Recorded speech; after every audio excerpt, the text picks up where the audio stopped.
In this video, we'll cover a mistake that can massively impact your front foot shot. A mistake you may not even know that you are making, that will lead to less power, less control, and less consistency. Back foot stability is one of the biggest reasons that players sometimes nick off, struggle to find the gaps, and don't time the ball as sweetly as they should. So to help us fix this, we'll look at 3 different ways that back foot instability can occur, why we don't want to do it, and some drills can help you fix it today. The first type of instability we'll be looking at is when you rotate too far around your back foot's toe, leading to you opening up your hips and shoulders too early through your shots. There are 2 main things that can happen when we do this. Number 1 is slicing the ball. This happens as our body tries to adjust to the ball with a new alignment created by our hips and shoulders.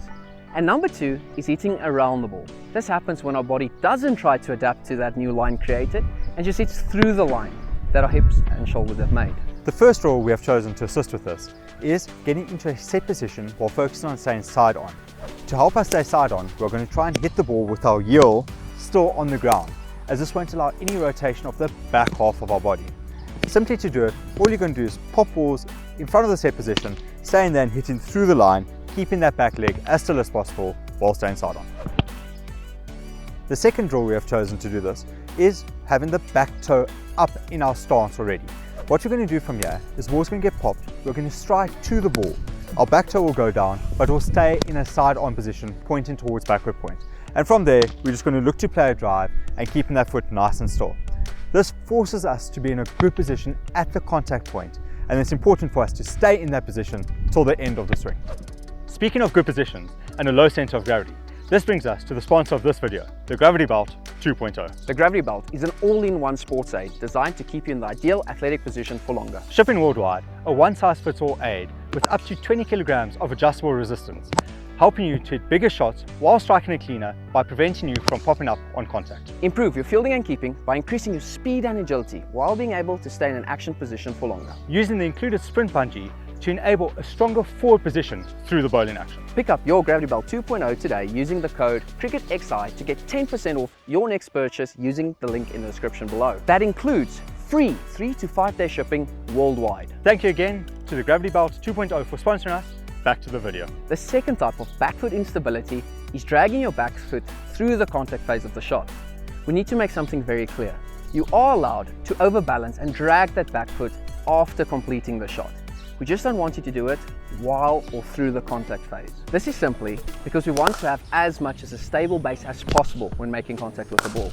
This will help us with our consistency and the amount of power we can put through the ball. If you are dragging that back foot through the contact point, we kind of lose those 2 benefits. The first rule we've chosen to assist us with this is where you take a cone and place it slightly in front of where your back foot is set at the start. We're going to pop the ball up and take a normal stride. The cone is there as a visual aid and for something that you can feel as a batter if you touch it, so that you know if your back foot's dragging. The more often you can do this without touching that cone, the more successful we are going to be. The second rule we've chosen is to make sure that the stride length isn't too far. So we're going to go and take a comfortable stride and put cones there as our reference point. From there, we are now going to pop the ball in line with those cones. The batter's going to step forward, making sure that the foot doesn't go beyond their comfortable stride length, and hitting from there, making sure that we have a good solid base and remembering to stay side on and hit through the contact point. Our final type of back foot instability is when we swing our back foot to the leg side through the contact point. Again here, you're allowed to swing that back foot before contact point to help you get a different angle on the ball, but we do not want to swing that back foot while contact's being made. The reason we don't want to do this is because it causes you to dip your shoulder too far to the offside, which causes you to either nick off or get a massive leading edge on the inside of the bat. So your margin for error is extremely small. To help combat this, the first rule we're going to use is we're going to put a cone upside down and the batter's going to place their back foot on top of that cone in their stance. This is to make sure that you can feel if that cone shifts under your foot so that your foot doesn't move. Thrower is going to pop it up and you're going to step to hit it while trying to keep that cone under your foot. The cone may not leave because then your foot is leaving the surface and we're losing our power, but at the same time we're losing our shape and our side-on position. The second rule we've chosen is going to require someone that you trust. We're going to start with the ball on the ground, nice and stationary, nice and simple. The batter is going to take a step towards the ball, get into a swinging position, and then sit in that position and hold it. Your friend is now going to check to make sure that the back elbow is nice and high, that the bat isn't going behind your body, and that the shoulders, hips and feet are all in one line towards the ball.